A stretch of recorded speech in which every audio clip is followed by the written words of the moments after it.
It is my distinct honor to serve as the moderator for this panel. As you heard, my name is David Gomez, or as my parents would call me, David.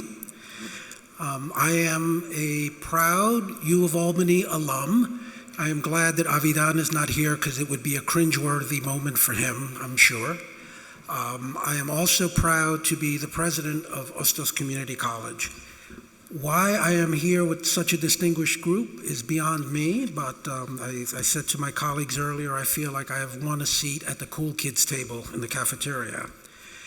And when I introduce the panelists, you'll understand why. Our first panelist is Dr. Steven Buckman. Steven, if you would come forward. Dr. Buckman is Assistant Professor of Real Estate and Urban Planning at Clemson University and a partner with Design Strategies and Development Consulting. Presently, Dr. Buckman is engaged in research that examines how real estate developers are making their developments more resilient and sustainable in the face of climate change in Charleston, South Carolina. Join us in welcoming Dr. Buckman.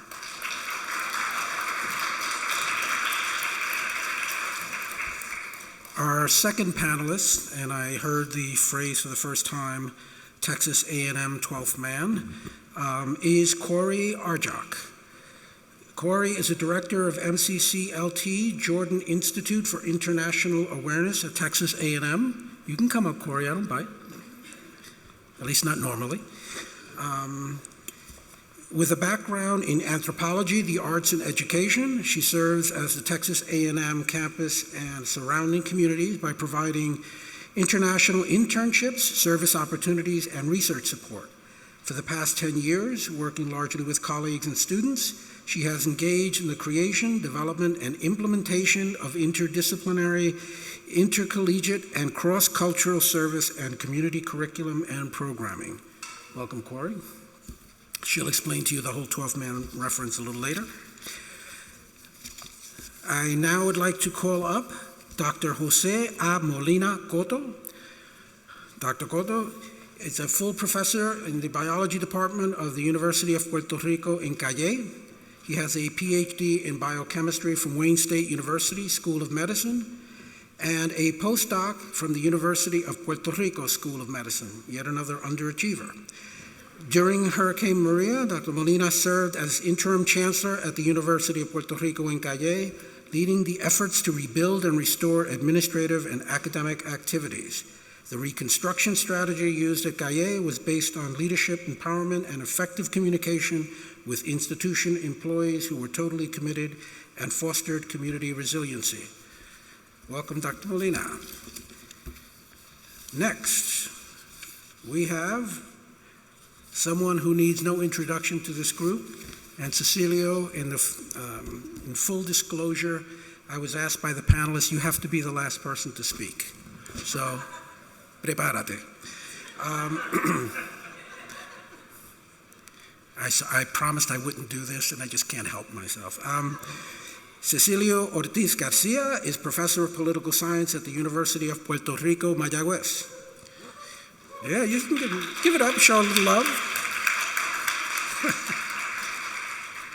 You've heard a lot about Cecilio so far, but briefly, in 2015, he co-founded the National Institute of Energy and Island Sustainability at the University of Puerto Rico. This institute is an interdisciplinary effort to connect all energy and sustainability-related research and development inside the UPR system in a convergence platform across its 11 campuses. I just like saying it because it sounds so cool. And last but certainly not least, Dr. Eric Stern, please come forward. A professor at the College of Emergency Preparedness, Homeland Security, and Cybersecurity at the University at Albany. Dr. Stern holds a PhD from Stockholm University and a BA from Dartmouth College. He has published extensively in the fields of crisis and emergency management, crisis communication, resilience, security studies, executive leadership, foreign policy analysis, and political psychology. In addition to his scholarly work, Dr. Stern has collaborated closely with a wide range of U.S. and foreign government agencies, the European Union, and the OECD on a wide range of applied research and educational programming, including training and exercise development. So once again, please welcome our panel.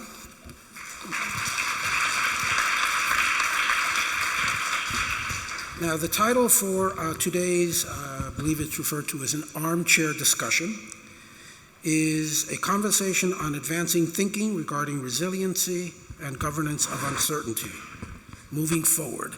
As the great Bard once said, certainly he who gave us power to look fore and aft gave us not such power to fasten us unused. That's from Hamlet, by the way. I don't get to use my undergraduate English degree often enough. But that's our role today. We've spent some time looking back. Now it's an opportunity for us to look forward. And with that, I will launch into the first question for our panel.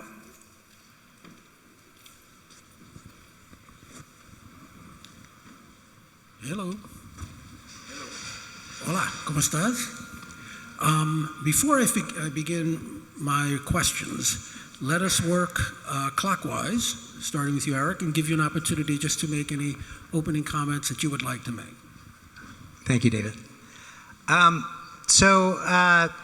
Coming this late in the conference, a lot of things have been said, but hopefully I can pick up a few threads that might be useful in advancing the conversation and perhaps filling some gaps. The title of the session emphasized the challenge of coping with uncertainty and risk and the governance challenges that are associated with that. And so my comments will reflect a little bit on those issues. One of the first works that really focused on the term resilience in the field of political science, public administration, was Aaron Wildavsky. He wrote a book that came out in '88, I think it was, called Searching for Safety. And one of the things that was interesting about that book was there was a recognition that we work in two ways to deal with risks. Some of them we recognize and we can mitigate them and head off and prevent. But we know that there are always things that happen that surprise us in various ways. They're unanticipated. And so we need to be able to also improvise and take a hit and bounce back. Nowadays we would say even bounce forward is the aspiration that we want to have. Part of that, I think, is taking an all hazards perspective. We have been talking a lot and thinking a lot about the challenge of hurricanes, which are unbelievably destructive events, and our preparedness for them is perhaps not what it should be, and we need to do much more. I thought it was very healthy that President Orocho also was calling to our attention the fact that if we focus our attention on one type of hazard, another one, he mentioned earthquakes, but there are many more. It could be earthquakes, it could be space weather, that could have a very devastating effect on our infrastructure. Other things are going to get in the way. We need to have a preparedness that is broad enough that we can adapt to whatever is thrown at us. So I think that's the perspective that I bring to it. And if we prepare for a wide variety of things, then the things that we don't think about, we'll be able to manage them better. Second point that I'd like to make has to do with the international dimension. I am thrilled to see the national mobilization taking place, such a diverse set of actors trying to learn the lessons of Hurricane Maria, place those in the context of an emerging body of knowledge about risks and hazards and sustainability, and move forward. But I do think we also need to avoid not invented here syndrome. What is at stake in these discussions is so great that even our sadly rich and increasing national experience of these things may not be sufficient. We need to look at the challenges that other nations are facing, the creative solutions that they are developing, and bring those into our own attempts to be better and safer. Just a couple of fora that I think are particularly interesting. The Organization for Economic Cooperation and Development has something called the High Level Risk Forum. Some years ago, 2014, the high-level ministerial group adopted a set of principles for risk governance that I reviewed them this morning. The report looks something like this, hard for you to see. It's worth downloading. It's just a couple of pages that really is a roadmap towards how developed countries, and I think it's relevant for developing countries as well, can work comprehensively across sectors, from local government to federal government, and integration with international organizations to do better. So that's the international piece. I also would strongly urge RISE to connect with some other regional and international networks that are doing parallel things. Some of my colleagues have been very involved in the Northern European Network for Emergency and Disaster Science, something like that, NEEDS. I have been involved in an international disaster research network that has brought together a number of Asian American and European actors. They're having a big meeting in Shanghai next summer that I think RISE should be connected to in some fashion. Third point, and I will be brief, I think we need to think differently about the way that we try to build preparedness in the country. FEMA has a strategy called, or one of the FEMA strategic goals is building a culture of preparedness. I had the privilege to participate in a study group that Wendy Walsh, who's here this morning, convened that wanted to take a hard look at culture. If you're going to build a culture of preparedness, what is culture? And so I was surrounded by a group of mostly anthropologists, of course, think a lot about culture.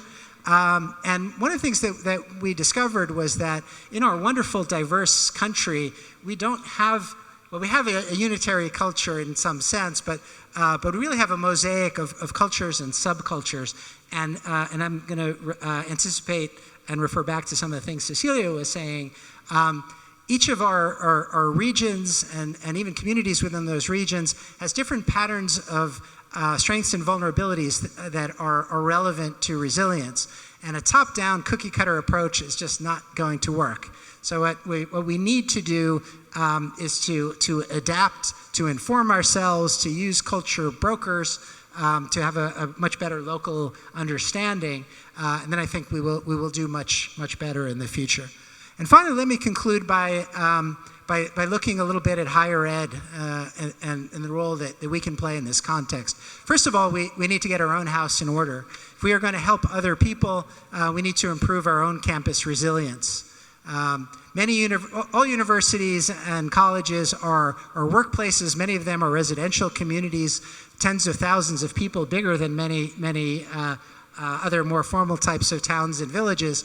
And so we need to make sure that we are thinking about the risks that we face and how to make sure that student, faculty, and staff are safe. Once that's done, we need to be able to mobilize the power, the human capital, the know-how, the energy, the enthusiasm of our community, university community, to serve the wider community. Great examples from Puerto Rico, from Houston, from many other places where students have been able to contribute to response and recovery in important ways. Then, of course, finally, in terms of our educational mission, and we're thinking together about what next generation resilience education needs to look like, and our research makes us a font of potential expertise that can be mobilized.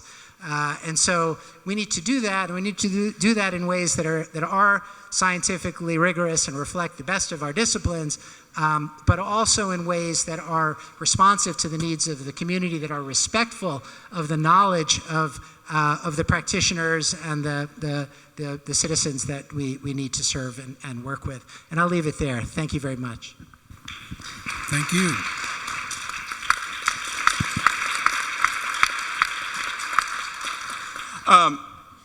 Thank you all for staying. This is great. For someone, I'm quite honored to be on this panel. For someone who was at the first RISE conference of 40 people, it's amazing to see how many people are here now. I mean, the growth is phenomenal. So hopefully next year will be even larger and we can get things really rolling. I want to open with a couple things. Something I've watched throughout the conference and stuff I do my own kind of work on is around narrative. narrative is very important in how we structure things, how we talk about things. One of the things, not to put them on the spot, but I will, Monday night's dinner, people from EPA and NOAA kept using this term customer. We're not customers, we're citizens. And that's a very different, and colleagues, and those are very different connotations. When you're a customer, it's a hierarchical structure, right? It's very much, we are handing out the dollars to you, you will be our, people.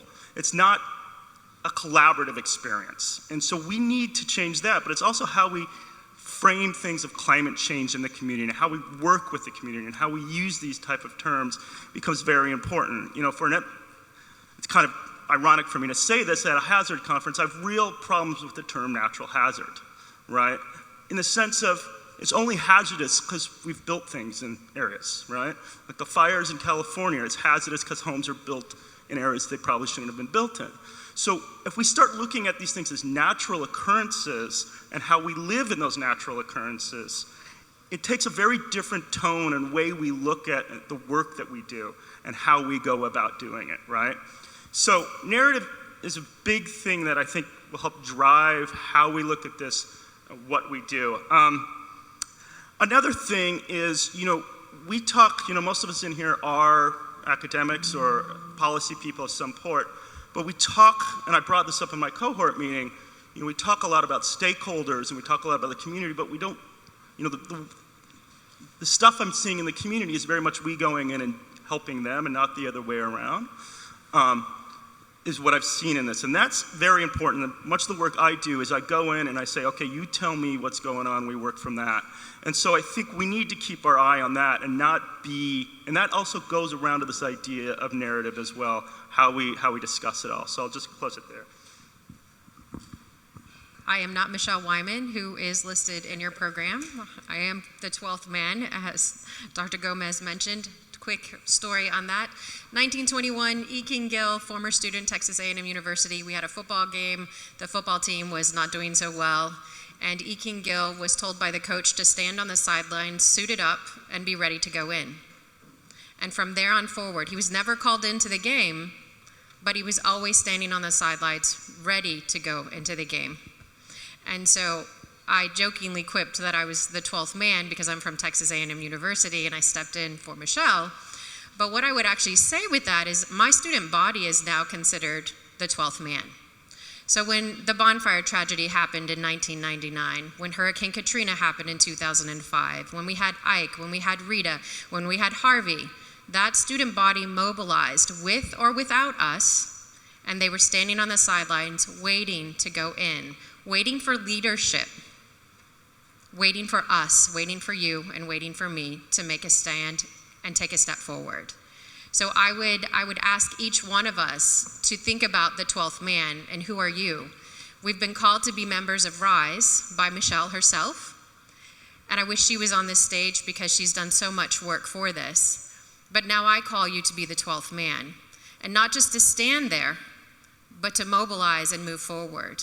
Because I think that's the part. When Hurricane Maria happened for Texas A&M University, of course we were in the throes of Hurricane Harvey, but people were waiting, the students were waiting, saying, what are we gonna do, what are we gonna do, what are we gonna do?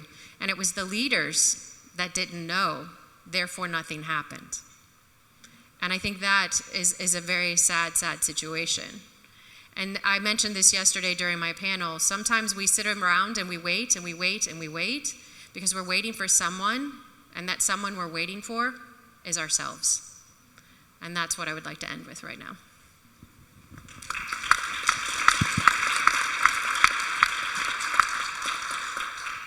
Hi, I would like to thank the committee for inviting me here. I don't know why I'm here, but I was chancellor 3 months before the hurricane, and I guess I forgot to read the small line, the most sentence. They indicate that it was a Hurricane 4 that I was going to be attending to. When I started at Calle, and hurricane was coming, I'm going to call it T-2.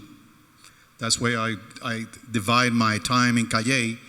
I found there was plans already set up for a Category type 3 hurricane. That's what we're preparing for. But as some Prussian general once said, no plan survived the first contact with the enemy. So when hurricanes strike, I noticed that all the plans that we had before, even though the majority of them really work, were not prepared for a type 4 hurricane. So I was thinking of how I'm going to address this audience, and I'm a professor, so I'm sorry, but I'm going to try to see you as my students. So I'm going to try to teach you something that eventually will be helpful for your future. The first question, I teach biochemistry. And biochemistry, as you know, is a set of reaction, metabolism, highly regulated, and highly integrated.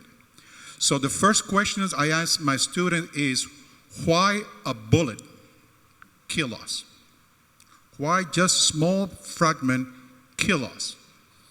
And they always come with the same, bleeding, damage. And the real reason is that bullet, that small bullet, actually ripple to the whole system and eventually collapse. So one thing I noticed the 3 days I've been here, some people say, well, it happens in Puerto Rico, it happens in Bahamas, it happens in Houston, it happens. Even though it seems to be a small event, the ripple can destroy the whole system. So every single event has a greater consequence to all of us. So whatever we learn today from one event will be very helpful for the next one. Now, no plan is perfect. No plan will ever be perfect. So what we can do? Someone today said that we need cold-headed leaders and warm-hearted, something like that. I think I consider myself that kind of leader. Since no plan will survive the contact with the enemy, I think we should go back to the basics. And the basics is human behavior. Now, how many of you can drink milk? They are lactose tolerant. Raise your hand, please. Okay. I want you to picture this. 6,000 years ago, a baby was born. And that baby had a mutation. And that mutation went from him to his son, to his great son, to the great great son. And they were able to survive diseases, war, game, despair. And we are here all due to the resilience of our family, because everyone that raised their hand is my cousin. And we all come from a very resilient family that been here on earth more than 6,000 years. So that indicates that all of us in their gene have the resilience gene. It's a matter of fact to use it. And by the way, 30% of the human population only tolerate milk. We are a minority within the population. Now, that's what I learned from genetics. But what I learned from social science, I remember the colleague here during the first day, he asked, if this is a STEM problem, if this is a social science problem, if this is a humanity problem, and I say, it's the three. So what I learned from social science, I learned something very interesting that might help every one of us. We humans make the decision based on 3 levels of understanding. There are other theories, there are other hypotheses, but there are 3 levels of understanding. First of all, we look for patterns. That's very important. That's very important for our survival. We look for patterns. Snow in winter, cold and warm. We can harvest. We can whatever. From the beginning, we look for patterns. And those patterns were very important for our existence. Then, the second level, we look for others. We're social. Now, the others, mostly, all the time, were based on the same patterns. Remember, I'm sure there are people here that never, ever have seen snow before. And I'm sure there are people in this university that never, ever seen the ocean. And those are big events in nature. So they have different patterns. They understand nature different. So the second level is we try to get together, group together, based on those patterns. And the third one, which for me is the most important, we look for people that provide meaning to those patterns. And that's the important part of all this. Universities, scientists, religious leaders, and community leaders are the ones that provide meanings to those patterns. So, we have a great challenge ahead. We have to convince people that patterns are changing. We have to give meaning to those patterns. And remember, those patterns have been on Earth for 10,000 years, Holocene. Now we're moving to the Anthropocene, I think is what it's called. So we have to give new meanings to all patterns. And that's very, very important. Now, I think in order to put theory into practice, I have some recommendations, if you want to call it. We have to be bilingual. We have to be able to communicate to the policymakers, but at the same time, we have to be leaders to communicate to the stakeholder, to the common people. And that's required to be bilingual. Number two, we have to be empathic. I think that's the word. We have to avoid the cold facts of science, of data. Science can be cold. We have graph, we got data, we got number. Oh, this is the best we can do. We have to be careful because at the end, and this is very important, I didn't hear it in the whole meeting, we are here to diminish human suffering, and that cannot be measured. And number three, which is more important, we have to be aware of leaders whose goal is to maintain previous and obsolete patterns that avoid moving forward. And I hope this is my lecture. It's not 50 minutes. So I hope you got some of it. Thanks.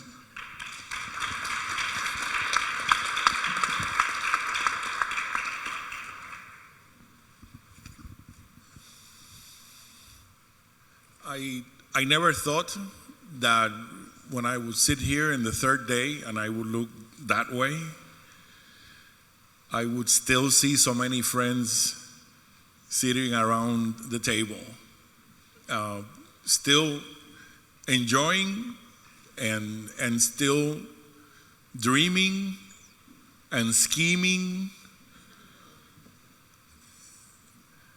But here we are.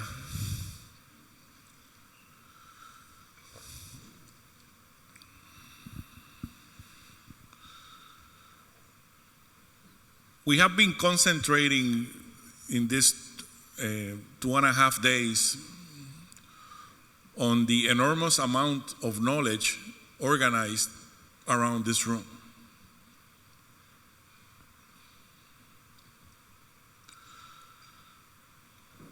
And certainly it is amazing to be able to be a part of that organization. But as we set out to spend these days together,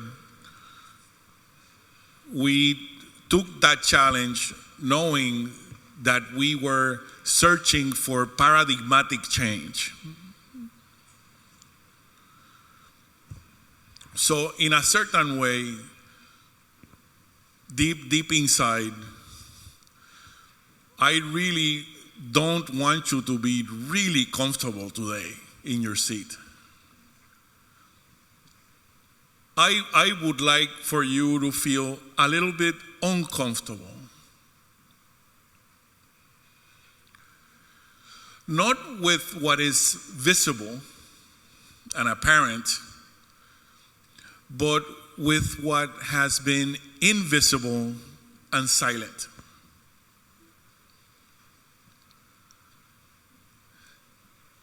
As we look forward at the formation of this network, as we look forward already, and I hear rumblings around the room about 2020, we always need to be looking at the next one. Where is it going to be? How many are coming? What would we be doing?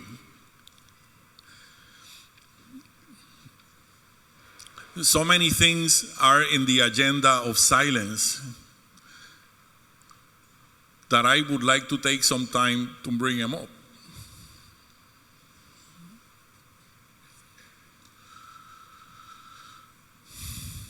One main concept I would like for us to think this afternoon is on the concept of ignorance.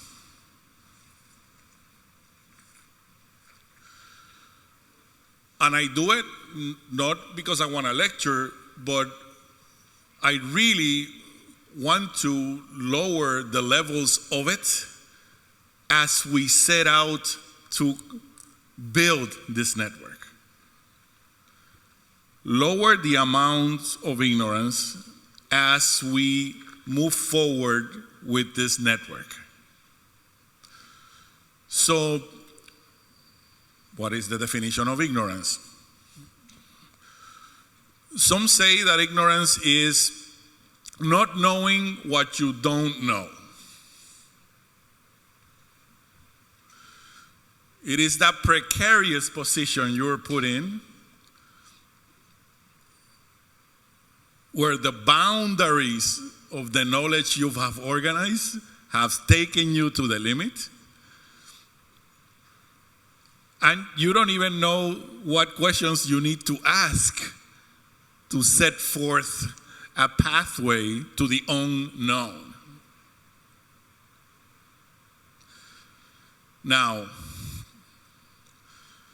people that study ignorance say that there are two aspects to it, two main aspects. There can be ignorance in the sense of the absence of something. The absence of something, or it can be there can be ignorance in terms of the invisibility of something.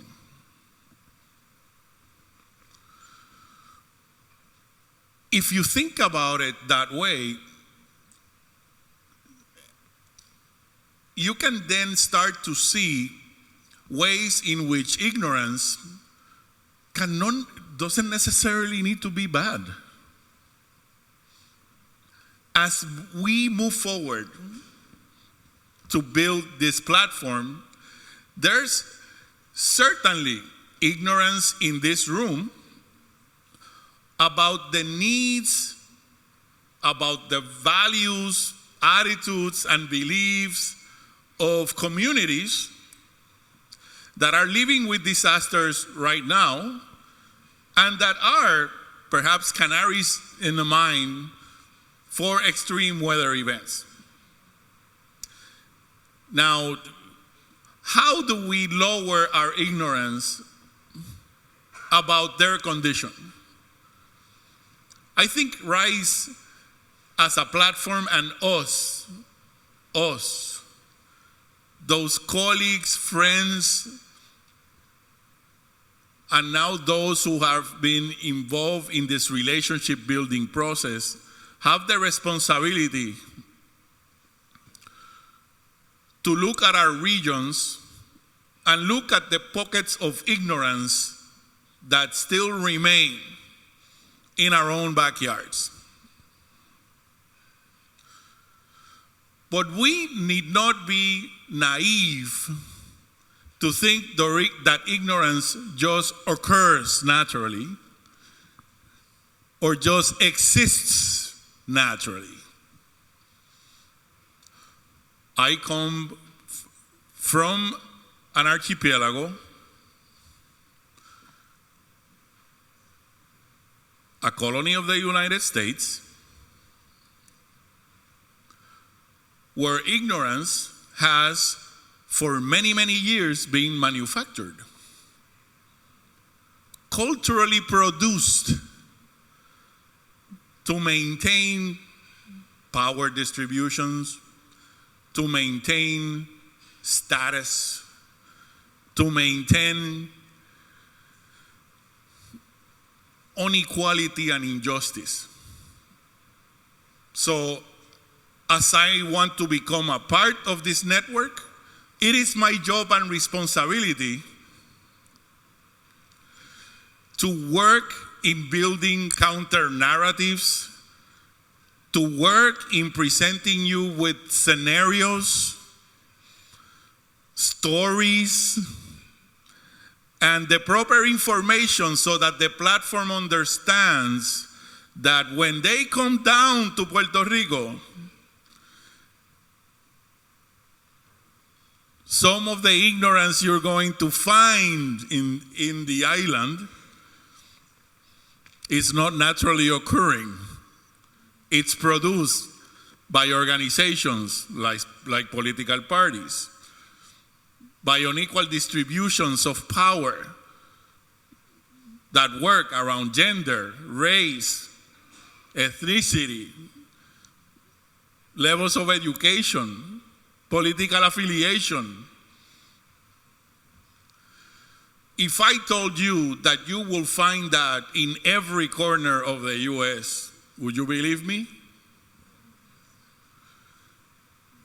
That there is culturally produced ignorance in every corner of this country?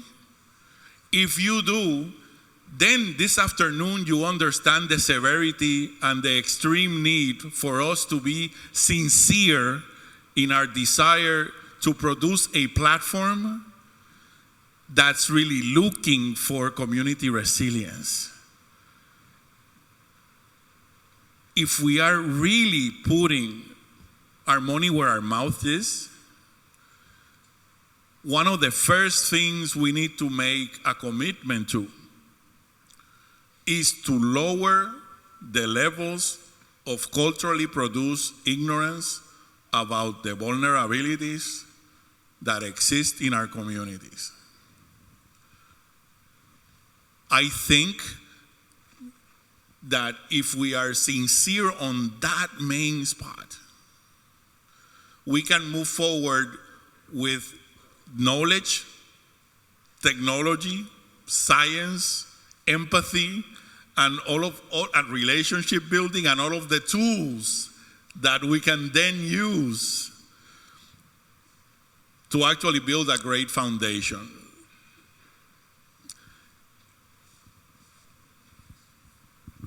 Thank you.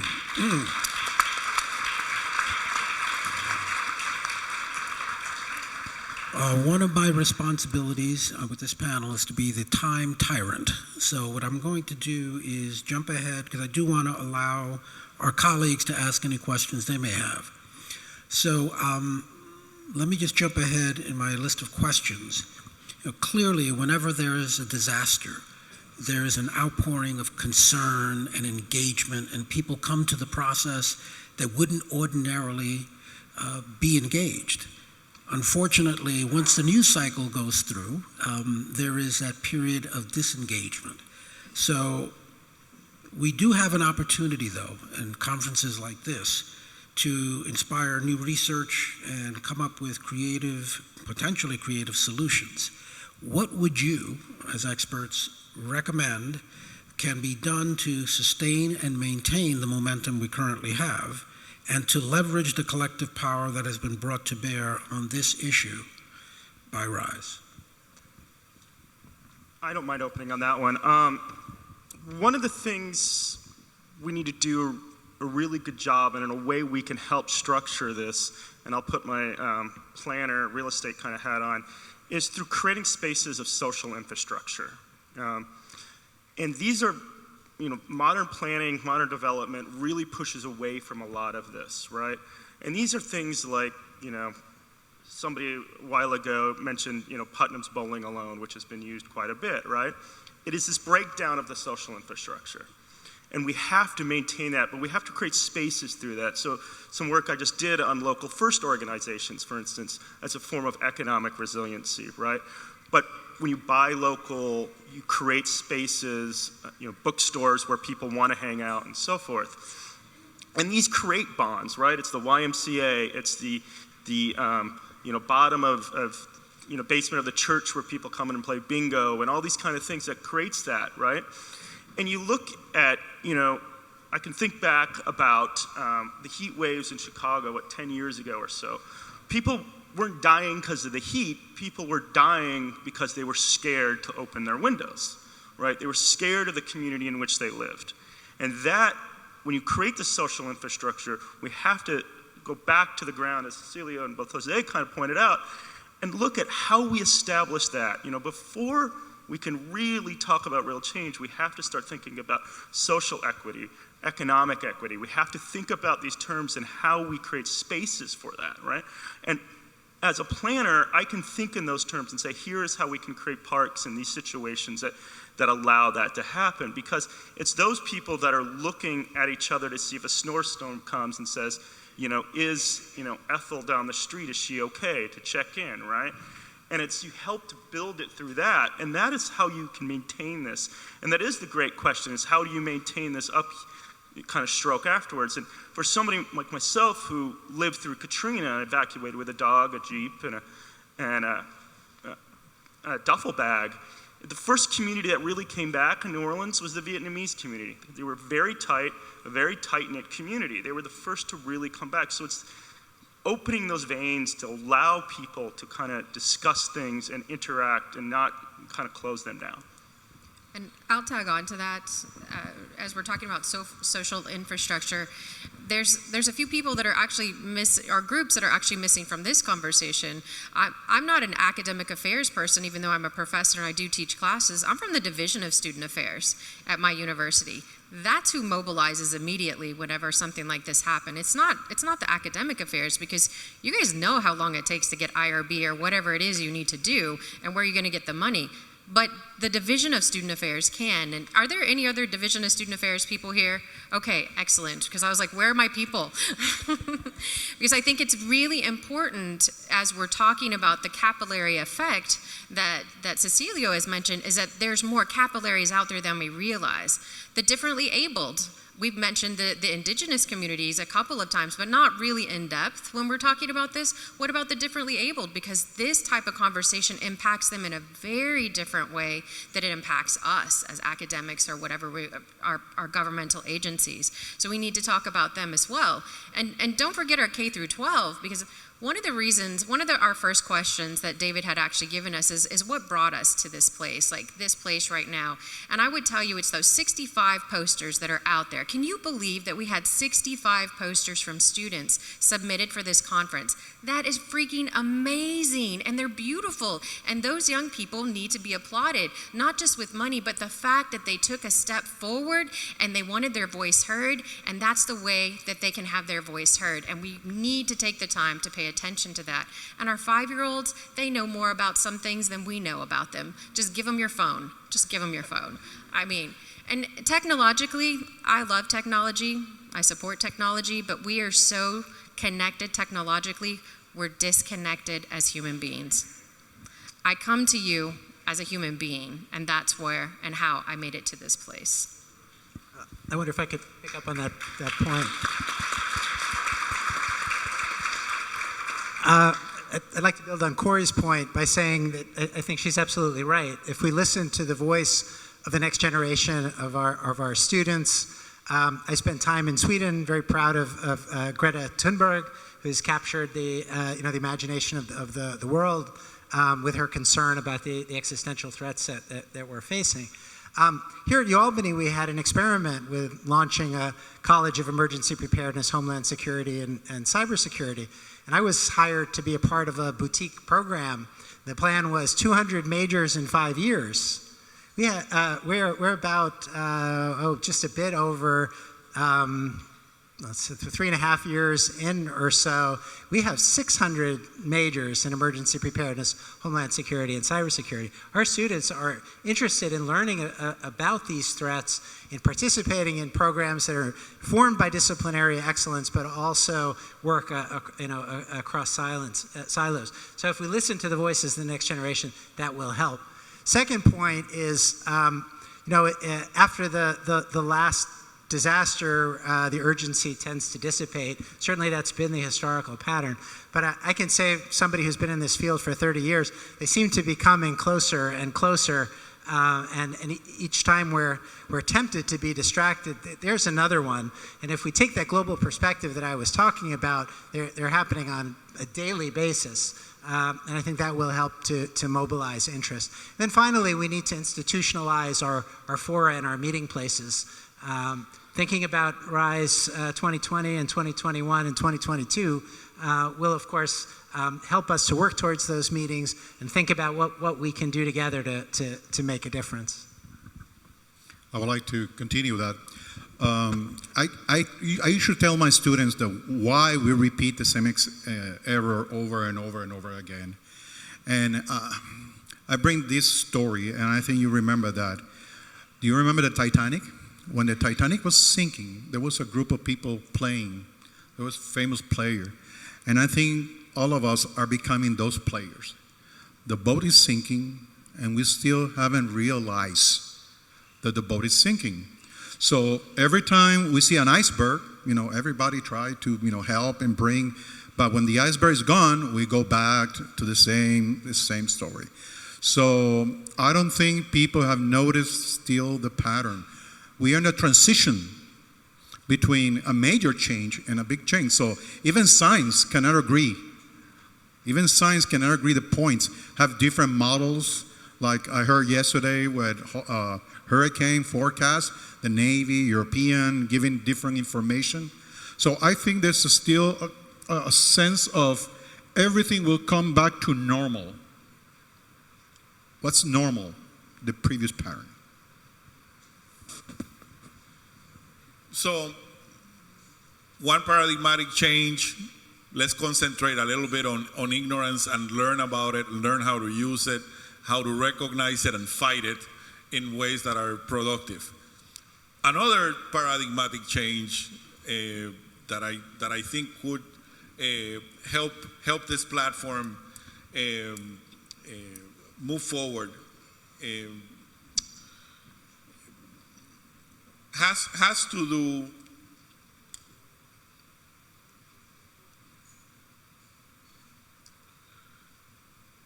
with the way we are organized right now. And I'm not going to talk about disciplines themselves. I'm going to go deeper into the kind of relevance that our organization has on our outcomes and on saving lives. Can somebody tell me here what the definition of Puerto Rican studies is?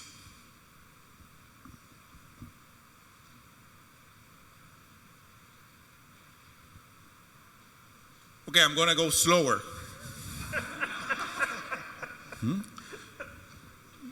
Can somebody tell me in a few words what is the meaning of Puerto Rican studies?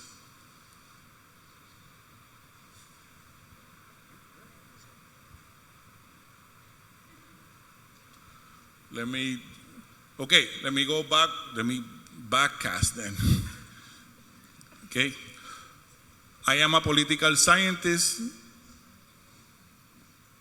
I teach at the University of Puerto Rico. Let me ask a different question. Am I a Puerto Rican studies scholar?